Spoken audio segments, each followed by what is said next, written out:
A cópia mal feita.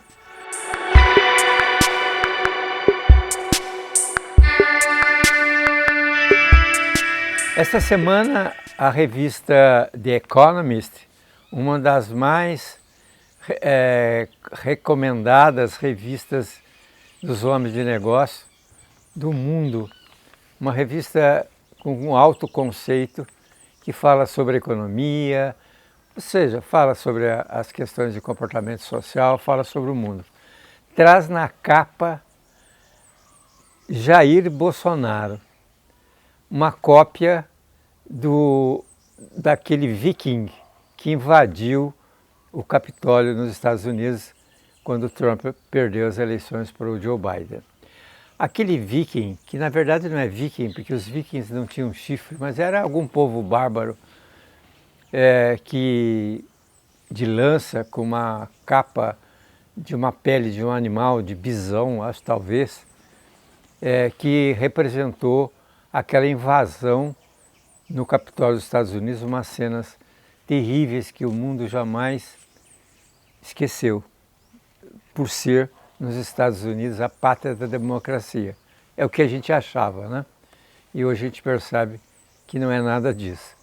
Pois bem, Bolsonaro com o rosto pintado de verde, amarelo, azul, numa postura reta, né, como sempre ele mostra, se apresenta, e uma frase muito interessante, o que os Estados Unidos poderiam aprender com o Brasil, que é exatamente porque o que o Bolsonaro tentou fazer no Brasil foi uma cópia mal feita do que o Trump fez nos Estados Unidos.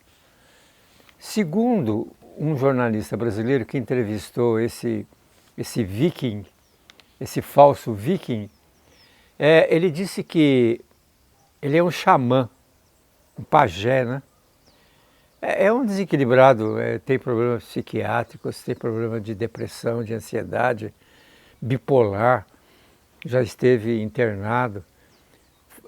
Ele disse que tem uma corrente magnética que passa por debaixo da sala oval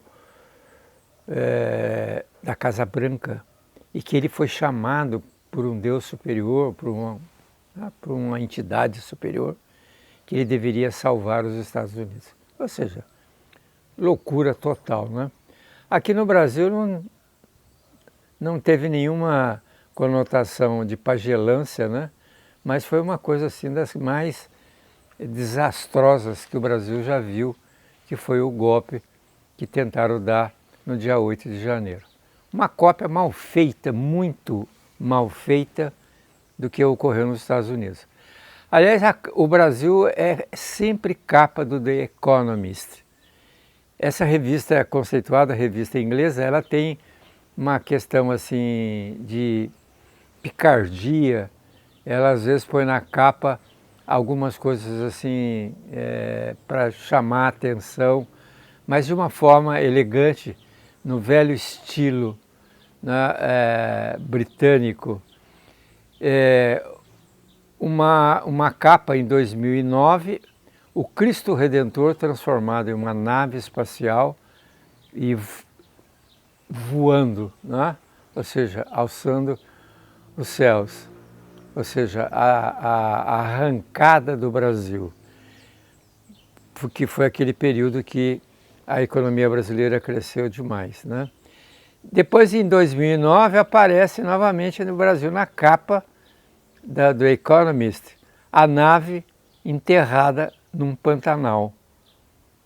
E também uma capa, uma outra capa, aparecendo uma figura, não uma fictícia, né?